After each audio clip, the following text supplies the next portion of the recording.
आपने काफी लोगों की बायोग्राफी पढ़ी होगी कि एक इंसान गरीब परिवार में जन्म लेता है और यंग एज में ही करोड़पति बन जाता है, जबकि ज्यादातर लोग धनी परिवार में जन्म लेकर भी उतने अमीर नहीं बन पाते।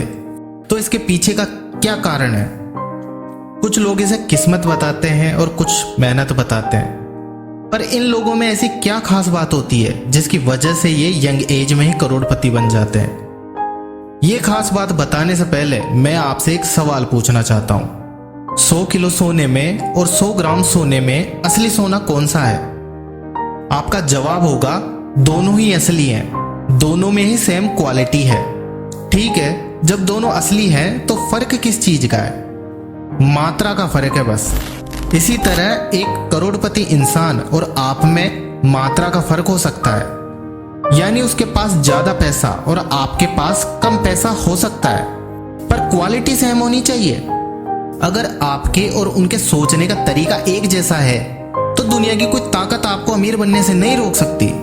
इंसान सिर्फ पैसे से अमीर और गरीब नहीं होता, बल्कि वो अपनी सोच से अमीर और गरीब होता है। जो जैसा सोचता है वो वैसा ही बनता चला जाता है। जैसे एक काबिल इंसान को कुछ मत दो, फिर भी वो अपनी सोच के आधार पर कुछ न कुछ करके अमीर बन ही जाएगा।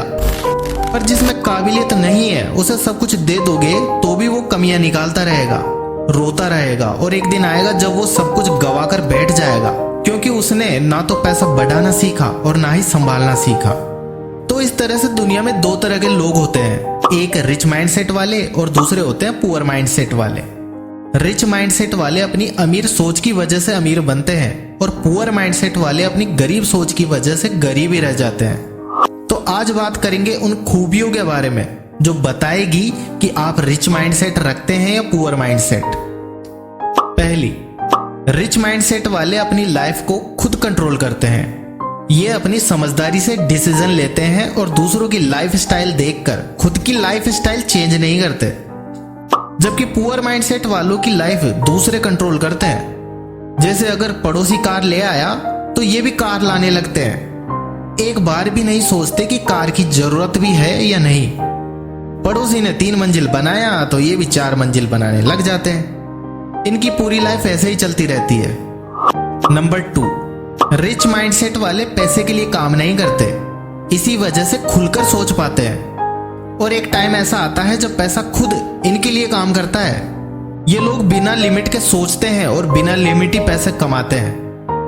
जबकि पुअर माइंडसेट वाले सिर्फ पैसे के लिए काम करते हैं, उसी काम में हाथ डालते हैं जिससे पैसे मिले। इसके अलावा न सीखते हैं न कुछ करते हैं। खुलकर सोच नहीं पाते, लिमिट में सोचते हैं और लिमिट में ही कमाते हैं। नंबर 3, रिच माइंडसेट वाले दूसरे अमीर लोगों की सफलता पर खुश होते हैं, उनकी तारीफ करते हैं। जबकि पुअर माइंडसेट वाले दूसरे की सफलता देखकर जल जाते हैं, इनको रात भर नींद नहीं आती। नंबर 4, रिच माइंडसेट वाले हमेशा सीखते रहते हैं। ये अपने से छोटों से सीखते हैं, अपने से बड़ों से सीखते हैं, किताबों से सीखते हैं, इंटरनेट से सीखते हैं, वीडियोस मूवीज से सीखते हैं। अपना दिमाग खुला रखते हैं और हर टाइम सीखने में लगे रहते हैं। जबकि पुअर माइंडसेट वाले कहते हैं कि मैं सब जानता हूं, मुझे सीखने की जरूरत नहीं है, मैंने दुनिया देखी है, ये सब फालतू की बातें हैं। अब ये बच्चे मुझे सिखाएंगे, मेरे बाल सफेद हो गए ये सब देखते देखते। ये लोग इसी तरह का ज्ञान फैलते रहते हैं। नंबर 5, रिच माइंडसेट वाले पैसे का सही इस्तेमाल सीखते हैं, पैसे इन्वेस्ट करते हैं। जबकि पुअर माइंडसेट वाले पैसे का सही इस्तेमाल नहीं सीखते, उसे फालतू के कामों में खर्च कर देते हैं, जैसे एक्सपेंसिव कपड़े लेना, घड़ी, वॉच, मोबाइल, इन सब पे खर्च करते रहते हैं, पैसे वेस्ट करते रहते हैं। नंबर 6, रिच माइंडसेट वाले खुद से खुद को कंपेयर करते हैं। ये लोग दूसरों से खुद को कंपेयर नहीं करते। जैसे अगर ये 10,000 कमाते हैं महीने के और बाद में 15,000 कमाने लग जाएं, तो यहाँ खुद से कंपेयर करने से ये होगा कि पहले से अब 5,000 ज्यादा कमा रहे हैं, मतलब तरक्की के रास्ते पर चल रहे हैं। जबकि पुअर माइंडसेट वाले दूसरों से खुद को कंपेयर करते हैं। अगर ये अभी 10,000 कमाते हैं और बाद में 15,000 मिलने लग जाए तो इन्हें खुशी नहीं होती, क्योंकि ये 25,000 वालों से कंपेयर करते रहते हैं। इन्हें लगता ही नहीं कि ये तरक्की के रास्ते पर है, पर आपको एक बात बता दूं, आपकी सैलरी चाहे जितनी भी हो जाए, आपको आपसे ऊपर कमाने वाले जरूर मिलेंगे। नंबर 7, रिच माइंडसेट वाले हमेशा स्मार्ट वर्क में बिलीव करते हैं। ये लोग पैसे से ऐसा सिस्टम तैयार करते हैं जिसे पैसा हार्ड वर्क करता है इनके लिए, और पैसा ही पैसे को बनाता रहता है। इन्हें खुद हार्ड वर्क करने की जरूरत नहीं होती। जबकि पुअर माइंडसेट वाले हार्ड वर्क में बिलीव करते हैं। ये लोग खुद ही हार्ड वर्क करते रहते हैं, अपने दिमाग का इस्तेमाल नहीं करते कि कोई दूसरा तरीका भी हो सकता है पैसे अर्न करने का। नंबर 8, रिच माइंडसेट वाले ऐसे लोगों के साथ रहते हैं जो पॉजिटिव होते हैं, जिनके खुद के बड़े बड़े गोल्स होते हैं, ज्यादा ज्ञानवान होते हैं, ज्यादा समृद्ध, ज्यादा शक्तिशाली होते हैं। ये लोग इन लोगों के साथ रहने से काफी कुछ सीखते रहते हैं। जबकि पुअर माइंडसेट वाले हमेशा नेगेटिव, असफल लोगों के साथ रहते हैं, क्योंकि उनकी और इन लोगों की सोच एक जैसी होती है। इसी कारण ये आपस में एक दूसरे को समझ लेते हैं और दोस्ती कर लेते हैं। नंबर 9, रिच माइंडसेट वाले अमीर बनते हैं ताकि लोगों को अमीर बना सके, दूसरों की मदद कर सके, देश की अर्थव्यवस्था में योगदान दे सके। इनकी सोच ऐसी होती है कि यदि समाज का हर नागरिक शिक्षित और अमीर होगा तो देश कई गुना तरक्की करेगा। जबकि पुअर माइंडसेट वाले सिर्फ दिखाने के लिए अमीर बनते हैं, किसी की भी मदद नहीं करते, दूसरों को अमीर बनता हुआ नहीं देखना चाहते, किसी को अच्छी सलाह नहीं देते। ये लोग सिर्फ खुद के बारे में ही सोचते हैं। नंबर 10, रिच माइंडसेट वाले हमेशा आत्मविश्वास से भरे रहते हैं और ये प्रॉब्लम से ज्यादा खुद को बड़ा और शक्तिशाली मानते हैं। तभी ये लोग हर प्रॉब्लम को छोटा समझकर सॉल्व कर लेते हैं। जबकि पुअर माइंडसेट वाले प्रॉब्लम को खुद से बड़ा मानते हैं, जिसकी वजह से इनमें आत्मविश्वास नहीं होता।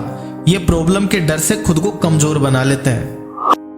नंबर 11, रिच माइंडसेट वाले किसी को कभी दोष नहीं देते।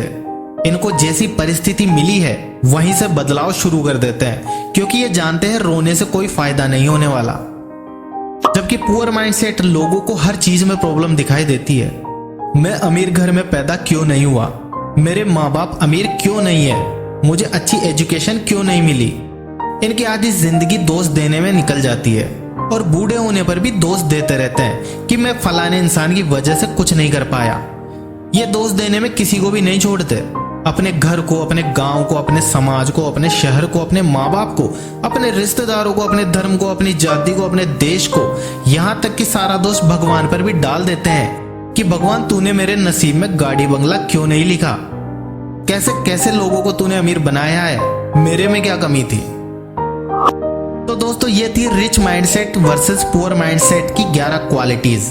यदि आप रिच माइंडसेट रखते हैं तो भले ही आप आज अमीर ना हो, लेकिन 5 साल, 10 साल या 15-20 साल बाद आप ऐसा इतिहास रचेंगे जिसे देखकर आपके परिवार, आपके समाज और देश को आप पर गर्व होगा।